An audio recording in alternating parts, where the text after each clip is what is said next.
दोस्तों, दिव्या भारती एक ऐसा नाम जो अपने समय के युवाओं के दिलों की धड़कन हुआ करती थी।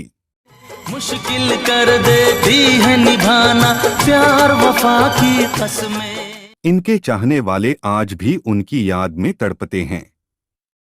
इस बेहद खूबसूरत अदाकारा का फिल्मी करियर केवल 3 साल का ही रहा, जो सच में काफी हैरानी वाली बात है, क्योंकि ऊपर वाले ने उनकी किस्मत में सिर्फ 19 साल की उम्र ही लिखी थी। लेकिन फिर भी अपने छोटे से फिल्मी करियर में दिव्या भारती ने जो मुकाम हासिल किया, उसे हासिल करने में अच्छे अच्छे कलाकारों की भी पूरी जिंदगी गुजर जाती है।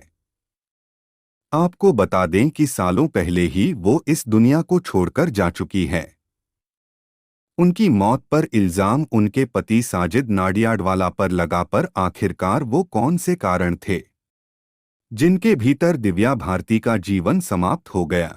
आइए जानते हैं आज के इस वीडियो में दिव्या भारती से जुड़ी हर वो बातें। तो दोस्तों, वीडियो में अंत तक बने रहे हैं और हमारे चैनल को सब्सक्राइब करें। दोस्तों, क्या आपको पता है कि दिव्या भारती को 90 के दशक की सबसे सफल अभिनेत्रियों में ज्यादा लंबा भी नहीं रहा और उन्होंने बाकी अभिनेत्रियों जितनी फिल्में भी नहीं करें। इसलिए आप समझ सकते हैं कि लोग उन्हें कितना पसंद करते हैं। शादी के बाद दिव्या भारती को नाडियावाला के नाम से जाना जाने लगा। दोस्तों, दिव्या भारती का जन्म 25 फरवरी 1974 को मुंबई शहर में हुआ था।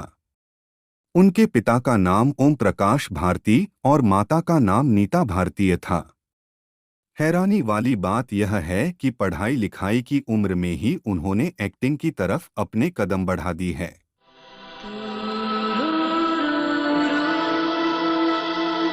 अरे रेनू जी, आप ये टिकट, ये बैग, आप कहीं जा रही हैं क्या?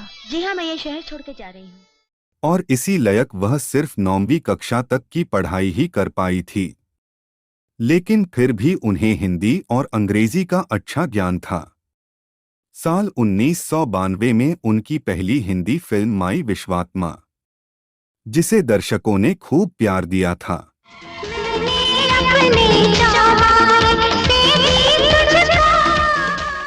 दिव्या के पिता ओम प्रकाश एक बीमा कंपनी में काम किया करते थे और उनकी मां घर का कामकाज देखा करती थी। इसी के साथ साथ दोस्तों, आपको बता दें कि नीता भारतीय ओम प्रकाश भारती की दूसरी पत्नी थी, क्योंकि दिव्या के पिता ने 2 शादियां करी थी। दिव्या भारती अपने पिता की दूसरी पत्नी की पहली संतान थी। दिव्या की शुरुआती पढ़ाई लिखाई जी की कॉपर हाई स्कूल से की थी। पढ़ने लिखने में उनकी कोई विशेष रुचि नहीं थी। उन्होंने स्कूल के दिनों से ही एक्टिंग में इंटरेस्ट लेना शुरू कर दिया और एक्ट्रेस बनने के सपने देखने लगी, और इसके अलावा उन्हें डांसिंग का भी अच्छा खास शौक रहा था। आपको बता दें कि दिव्या भारती एक अच्छी खासी स्विमर भी रह चुकी थी और वह हमेशा बचपन से ही अलग अलग चीजों को लेकर काफी स्टनिंग करती रहती हैं। ऐसा बताया जाता है कि दिव्या भारती का स्वभाव बचपन से ही काफी नटखट और चुलबुली थी। यही वजह थी कि परिवार के लोग उन्हें गुड़िया कहकर बुलाते थे। लेकिन बहुत छोटे से उम्र में ही जब उनके कदम एक्टिंग की तरफ बढ़े, तो उन्होंने पढ़ाई लिखाई को बीच में ही छोड़ देने का फैसला कर लिया।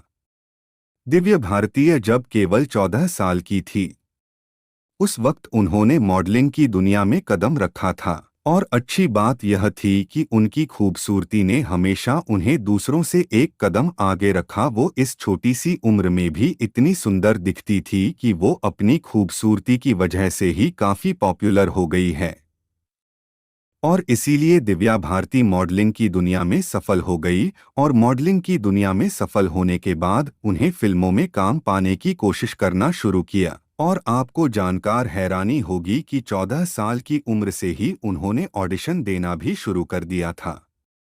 लेकिन यहाँ उनकी खूबसूरती ज्यादा कमाल नहीं कर पाई और इसी के चलते उन्हें काफी बार रिजेक्ट भी होना पड़ा। लेकिन लगभग 2 साल के संघर्ष के बाद 16 साल की उम्र में उन्हें एक तेलुगु फिल्म में काम करने का मौका मिला, और उस फिल्म के नाम बोबिली राजा। यह फिल्म साल 1990 में आई, और दोस्तों, पहली ही फिल्म में उनके अभिनय का जादू लोगों के सिर पर चढ़कर बोलने लगा। जिसकी वजह से अब लोग भी उन्हें थोड़ा बहुत जानने लगे। इस फिल्म के सामने आने के बाद उन्हें कुछ हिंदी में छोटा मोटा रोल करने का मौका मिलने लगे, लेकिन यह छोटे मोटे रोल उनकी अभिनय की प्यास नहीं बुझा पाए थे। जिसके बाद साल 1992 में उन्हें पहली हिंदी फिल्म मिली जिसका नाम था विश्वात्मा, जिसमें उन्हें अपनी खूबसूरती और एक्टिंग को दिखाने का भरपूर मौका मिला। आपको बता दें कि इस फिल्म के लीड हीरो थे सनी देओल। इस फिल्म के गाने ने दिव्या भारती को भारतीय फिल्म जगत में जबरदस्त पॉपुलर कर दिया।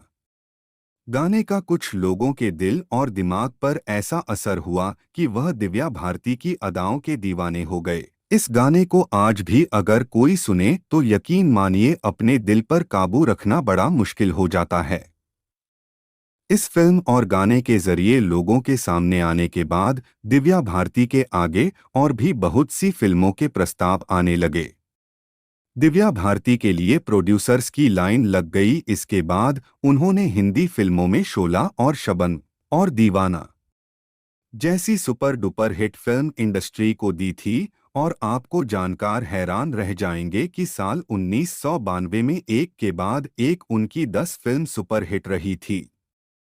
अपनी इन्हीं फिल्मों के दौरान उन्होंने शाहरुख खान, ऋषि कपूर जैसे बड़े बड़े अभिनेता गांव के साथ काम किया। 1992 में उन्हें फिल्म दीवाना के लिए सर्वश्रेष्ठ राइजिंग स्टार एक्ट्रेस का फिल्म फेयर अवार्ड भी मिला। फिल्म शोला और शबन की शूटिंग के दौरान ही उनकी मुलाकात फिल्म प्रोड्यूसर साजिद नाडियाडवाला से हुई।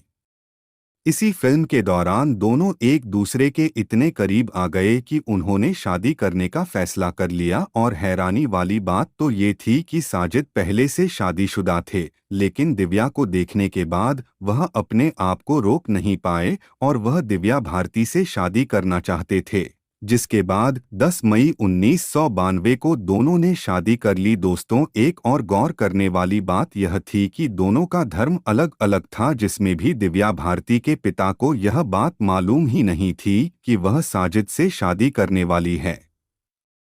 दिव्या की शादी में उनके घर से कोई भी मौजूद नहीं था, लेकिन जब बाद में दिव्या ने अपने पिता को शादी के बारे में बताया तो फिर उन्होंने अपनी बेटी के इस फैसले को स्वीकार कर लिया और साजिद को अपना दामाद बनाना स्वीकार किया।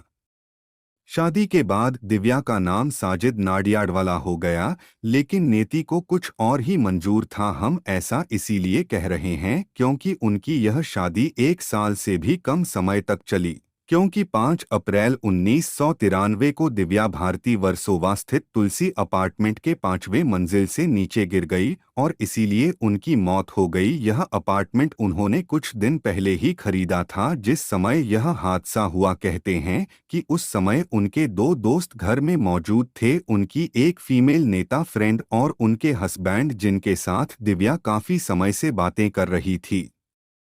उन तीनों की पार्टी चल रही थी। उनके साथ काम करने वाली मेड किचन में थी। दरअसल जो कि दिव्या के साथ किचन में थी वह बचपन से दिव्या के साथ ही रह रही थी। अचानक दिव्या किचन में आई और खिड़की पर बैठकर बातें करने लगी और उस खिड़की में ग्रिल नहीं लगी थी और उस समय तक दिव्या शराब के नशे में भयंकर डूबी हुई थी। इसी बीच खिड़की पर बैठे बैठे उनका संतुलन बिगड़ा और वह तुलसी अपार्टमेंट के 5वें फ्लोर से सिर के बल जोर से नीचे आ गिरी। जब यह हादसा हुआ तो उनकी उम्र केवल 19 साल की थी। 5वीं मंजिल से नीचे उतरने के बाद उन्हें तत्काल अस्पताल में ले जाया गया, जहां उन्हें भर्ती किया गया। लेकिन अस्पताल पहुंचने के कुछ देर बाद ही डॉक्टर बाहर आए और डॉक्टर की खामोशी ने बात किया कि अब दिव्या भारती इस दुनिया में नहीं रही, जिसका कारण खून का बहुत ज्यादा बह जाना था। दिव्या भारती यह केस अचानक मौत को कोई स्वीकार नहीं कर पाया। उनके घर परिवार के साथ साथ फैंस में भी मातम छा गया। घर परिवार सभी हैरान थे और सभी लोगों की नज़र में शोक के दायरे में थे। उनके पति साजिद नाडियाडवाला उन पर आरोप लगाने लगे कि उन्होंने ही अपनी पत्नी के खिलाफ साजिश कार्रवाई। साजिद नाडियाडवाला के अंडरवर्ल्ड से कनेक्शन होने के चलते भी उन पर सवाल उठाए गए। लोगों ने यह भी कह दिया कि दिव्या भारती की अपने पति से नहीं बनती थी। जिसकी वजह से बहुत ज्यादा शराब पीने लगी थी और यही कारण था कि नशे में आकर उन्होंने 5वीं मंजिल से छलांग लगाकर दुनिया छोड़ना सही समझा। ये तमाम कंट्रोवर्सी जाने वाले 5 सालों तक चलती रही। साल 1998 में पुलिस ने अपनी जांच कंप्लीट की और उन्होंने जो जानकारी मिली तो उसके मुताबिक यह कहा गया कि दिव्या भारती की मौत का कारण छत से गिरने से हुआ है। इसके अलावा पुलिस को ऐसा कोई भी सबूत नहीं मिला जिससे यह पता लगाया जा सके कि दिव्या भारती ने आत्महत्या की थी या फिर उनकी हत्या हुई थी। वैसे इस मामले में आपका क्या कहना है, कमेंट्स में जरूर बताएं। दिव्या भारती का फिल्मी करियर केवल 3 साल का ही रहा। इस दौरान उन्होंने 20 फिल्में की। उनकी आखिरी फिल्म जो कंप्लीट हुई थी उसका नाम था रंग। इस फिल्म में उनके साथ कमल सदैव ने काम किया। वैसे आपको दिव्या भारती की कौन सी मूवी सबसे ज्यादा पसंद है? दोस्तों कमेंट में ज़रूर बताएं और अपने दोस्तों को शेयर ज़रूर करें और साथ ही हमारे चैनल को सब्सक्राइब करें। धन्यवाद।